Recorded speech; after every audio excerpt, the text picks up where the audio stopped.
Friday, an all-new Knight Rider blasts into an all-new night. Can't be soon enough. With a bevy of beauties and explosive action. Sounds impressive. Friday.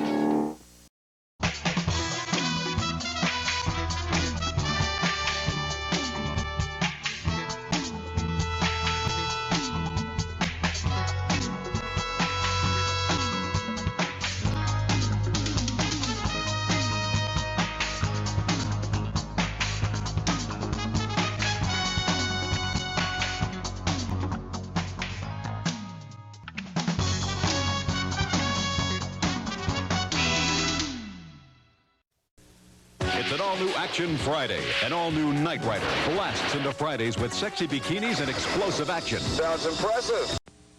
Sunday on Knight Rider, Michael leaps into action and tries to stop a beautiful thief, but is in for a real shock. Oh, dear. It's KITT to the rescue on Knight Rider. Production 58642, Night in Retreat. This episode was written by Gerald Sanford and directed by Roy Campanella Jr. It originally aired on NBC Friday night, 8 p.m. on March 29th, 1985. That's my birthday. Anyways, 61st episode to air, 59th to be produced. And if you notice, I said it aired on Friday. This was the first episode to air on Knight Rider's new night. It originally aired on Sunday nights and had for quite a while. And now it's back to Friday nights. There you go. Even the promos of the time, as you just heard, reference new Knight Rider, new night, all that stuff. Anyways, this episode had the working title of Weekend Dreams. So let's go ahead and dig in. And I like to kind of start with this first scene because I'm going to share not a personal memory, but something I think about. So in this initial opening sequence, there's a musical montage where they play a cover of Careless Whisper. Really a great song. Anyways, this episode also features The Retreat, right? Which in reality is Saddle Rock Ranch in Malibu, which we'll get into here in a little bit. Now, unfortunately, there were these devastating wildfires a few years ago in the Malibu area that completely destroyed Saddle Rock Ranch. So this filming location, unfortunately, does not exist as it did in this episode. So it was sad because it's one of, as filming locations go, it's kind of a prominent one, and it's one that I always thought was really neat, and I would have loved to visit one day, but unfortunately it's now all gone. But anytime I hear Careless Whisper on the radio, the actual version, it makes me think of this episode and that house that's no longer there. So a little melancholy. All right, let's dig in. And here is Saddle Rock Ranch, right? This is the opening scene. And as many of you know, this was the same filming location they used as Garth and Adrian's hideout in Goliath Returns. And oddly enough, this episode also guest stars Ann Turkel. So odd that they used not only the same guest star, but the exact same location as Goliath Returns. Kind of strange. We talked to Ann Turkel many years ago about returning in this episode, even though she was such a prominent guest star in season 2 and her character, Adrian Margot, was killed off. And her comments at the time were, thinking back, that might have confused some fans with the fact that the same person was playing a different character.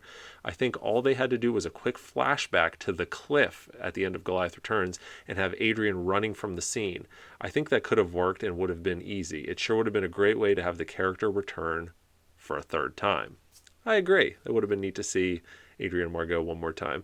And there is we mentioned this before, there is a unproduced script out there that has Adrian Margot returning again. And it was weird because you could tell whoever wrote the script didn't realize that her character died in Goliath Returns. It was a sequel to Soul Survivor, not Goliath Returns, but it was written way after Goliath Returns aired. So it was kind of strange. Didn't address Adrian, dying and coming back, or Garth or anything. It was only Soul Survivor. So, but that script is floating about out there. All right. Okay. Moving on.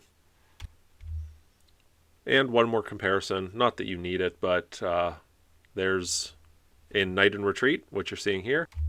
same location, Goliath returns. So, again, just bizarre. Antrikel is in both. You know, they use pretty much the same rooms in the house, too. All right. So, obviously, Antrikel returns for her final appearance after Sole Survivor. Goliath returns. Final appearance in the series. And we also have Don Galloway here. He plays Harley Freeman in the opening of this episode. We had previously seen him way back in season 1 in Whitebird, and this is his second and final appearance. On the right here, we have Randy Brooks, who played Tanya in this episode. I think this is the first character named Tanya since the pilot, isn't it?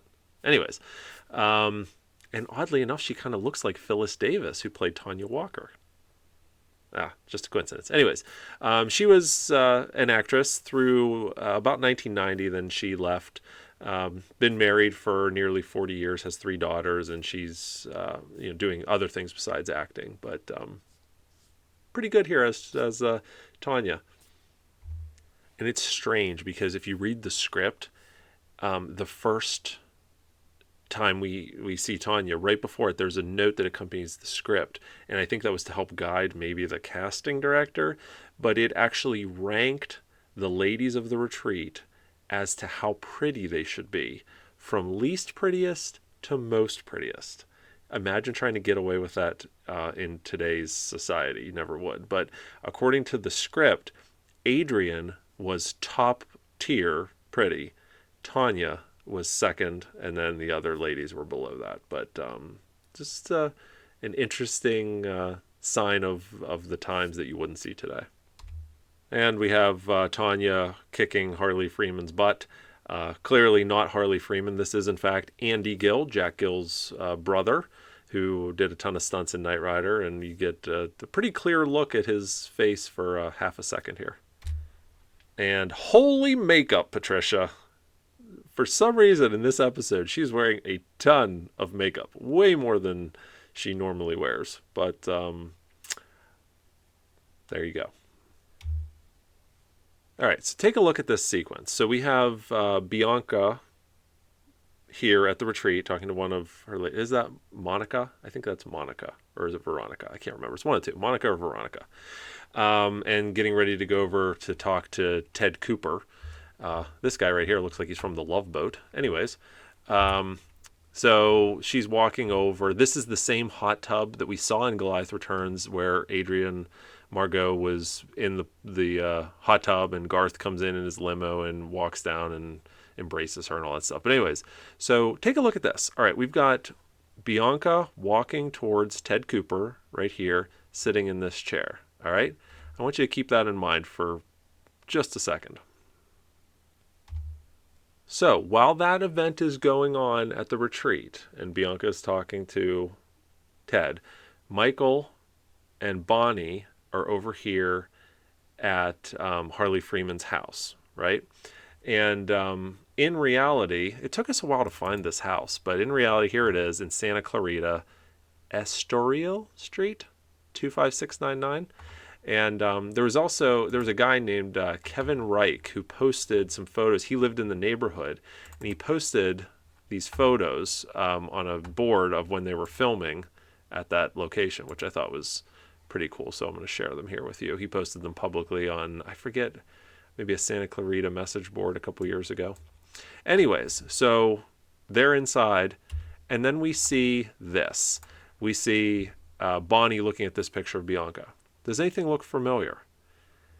This picture was taken the exact same day, the same time that Bianca was walking over to Ted Cooper at the retreat, which storyline-wise was probably happening like right at the same time she had this picture. So clearly a continuity issue. She's wearing the same outfit. Here's Ted Cooper sitting in that chair. There's the Love Boat bartender. There's the red SUV we'll see later in the episode. And then, Michael and Bonnie talk, and then Bonnie looks back at the picture, and when she looks back, it's a totally different picture. Bianca's now looking down. She was looking up. Now she's looking down. So just a whole mess of continuity issues going on here. And while we're talking about mistakes, because even though we love the show, we love pointing out the mistakes, right? We have the guard here who was zapped unconscious. And as the red SUV goes by, take a look at his legs. Ready? They start moving. So the guy, the actor or the stunt guy, probably got a little nervous that SUV was driving so close to him, and he started moving his leg. I know, I watched this way too closely. So then we see the SUV with a pretty cool machine gun out the back, right? That's a neat little trick that they did. The license plate, clearly a prop plate, and clearly some of the hand-cut, glued-on California letters have been ripped off there. After the commercial break, we have KITT rendezvousing with the semi. This is clearly footage from Season 1's Hearts of Stone. Hearts of Stone was the only episode that the semi-trailer had this exact paint job. You can see that the Knight's Head symbol is smaller and further down and further towards the back, and you can see that the stripes don't angle back up towards the back of the trailer. I think this is probably the last time, or one of the last times, we see this stock footage here of the old paint job on the semi. But again, this was a 1-episode deal, and that's why I can tell you this was filmed for Hearts of Stone. So I sent this screenshot off to our good friend AJ, who is super in tune with these old computer boards back in the day. And wouldn't you know it, I didn't get a response back. Only because he's super busy with other things, and I like to give him a hard time. Anyways, so I'm going to open this up to you, just for pure fun. Any of you guys out there into vintage computing, I want you to tell me what this board is from. And if you guys can't correctly identify it, I guarantee you AJ and his associates will be able to identify it. So one way or the other, we'll tell you. And it's supposed to be what? Something for the micro guidance system for the missile, something like that, I believe. But in reality, I'd love to know exactly what that was for. And by the way, in this episode, there's talk, I think it's Devin in the episode, talks about Megafax Industries. And I think maybe Harley Cooper or Harley Freeman or Ted Cooper, one of those maybe worked for Megafax. Megafax was also mentioned in Night of the Drones. So it's a reused company name that we've heard before. The 80s, when you had to press record and play to actually record anything. So we're setting the tone for the SI-14 restaurant, and we see this close-up of a jukebox. And I said, boy, this sure looks familiar. So I said, is this the jukebox from the Happy Days intro? So I looked, and it is, in fact, the exact Selectomatic jukebox that you see in the opening seconds of the Happy Days intro. I don't know why I connected that in my head.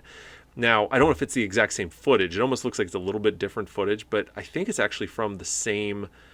I think the same person recorded the footage, because it looks too familiar, but it looks to be at a slightly different angle, but it's 100% the exact same machine.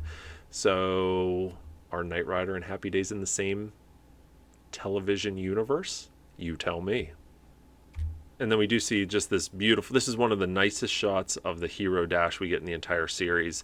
If you look closely, we've got one of the flip top caps open, and almost looks like it's red underneath right there. You see that? I don't think it is, but it almost looks red. But then we see the close-up here, and the door is closed. Actually, you know what? I think it is red underneath. You know, we never really see this door open. I think this is red underneath. This one's green. But see, you can see the close-up, and that door is closed, so you can't see it. But you do see the green down below. That's very interesting.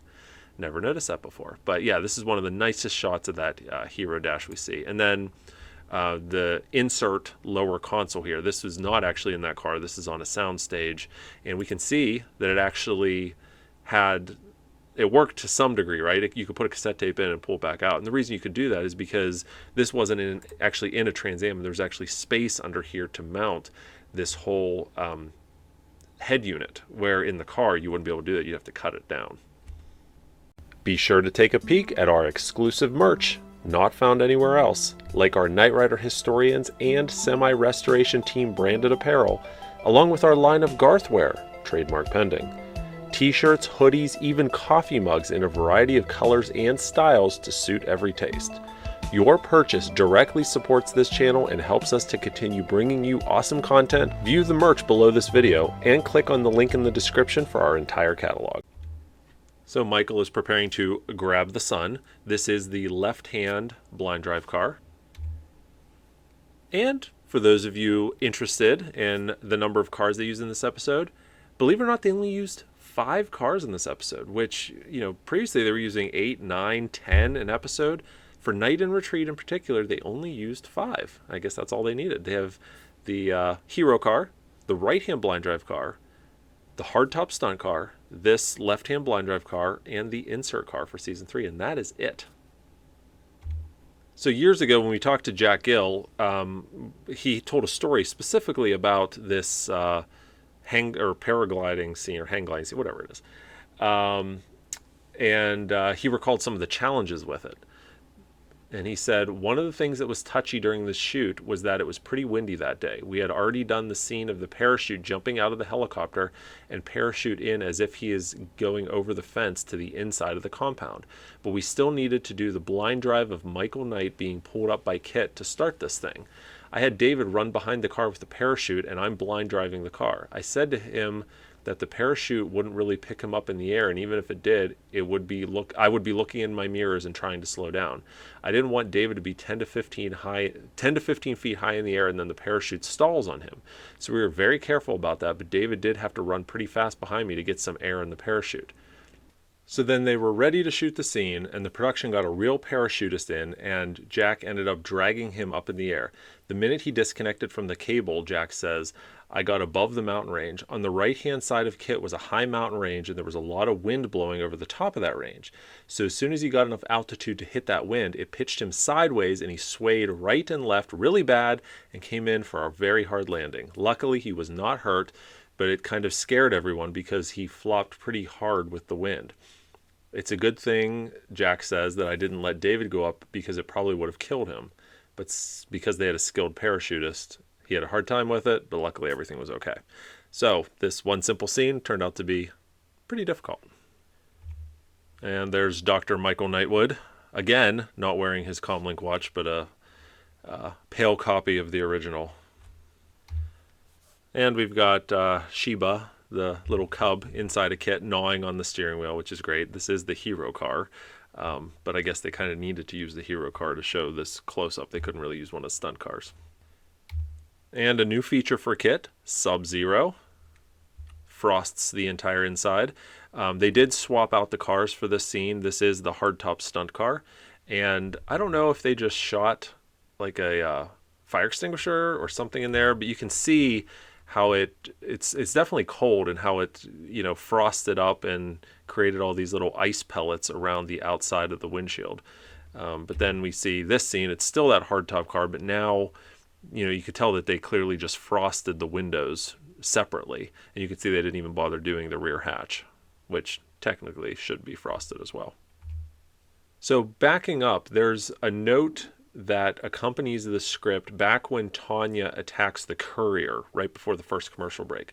The note said, during the action that follows, Tanya will never get a good look at Michael's features, and he will not see her behind the windshield. And that's how, you know, you watch this episode and you think it's kind of like the Clark Kent syndrome, where, you know, Tanya has met Michael without glasses, but he wears glasses here, so she doesn't recognize him.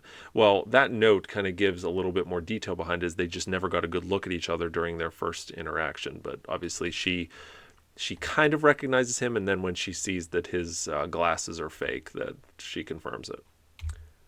Michael's being interrogated here. There's a great blooper, a scene from the blooper reel from the filming of this particular scene that we'll show you now. Shows Michael getting spritzed with water to make all the sweat, and a few other things. Wait, spritz right on my face before we go, please. Hang on there on dailies. We got to get Jeremy in here. He's probably out doing a crossword. Here he comes. Hurry, do it. Stay out of my motorhome. Stay away from Stay away from the gay extras. Come on, settle down.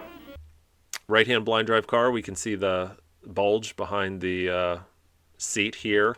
And you can also see, because of the way the sun is hitting, you can actually see the Trans Am taillights underneath the blackout. Here's the bird right there, and it says Pontiac across the bottom.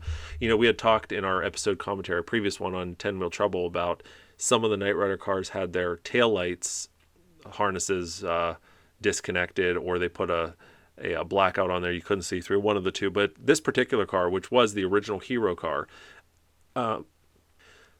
in this scene you can see the taillights working. So it certainly wasn't a change across the board, but the actual Hero car didn't have the taillights working by this point in the series.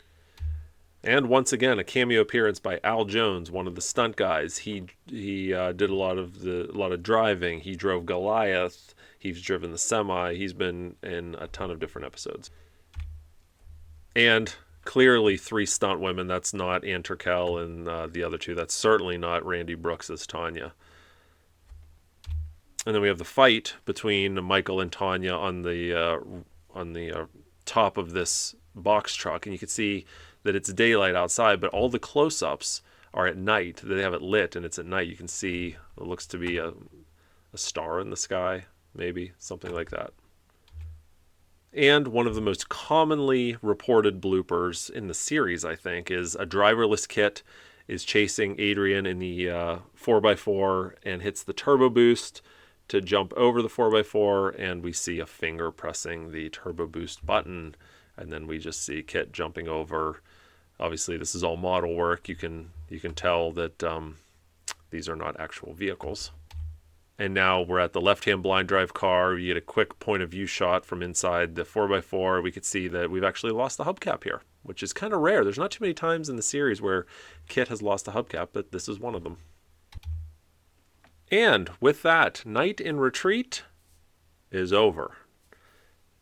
Did you enjoy this? I hope you did. I think you did. There's always interesting things to spot in Knight Rider. Next time, it's Night Strike. And there's some really, really neat things in Night Strike. And for those of you who saw the 10 Wheel Trouble commentary, which was the premiere of our second screen-used kit that we currently own, Night Strike is the first episode that really features our car. In 10 Wheel Trouble, there's just that one brief scene. Night Strike, there's an incredibly important scene. Maybe an iconic scene? I don't know. You tell me. That uses our screen-used kit car, our second screen-used kit car. So you're definitely going to want to tune in for that.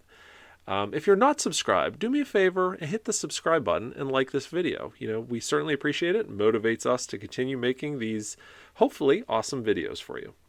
As always, thanks for watching. We'll catch you next time.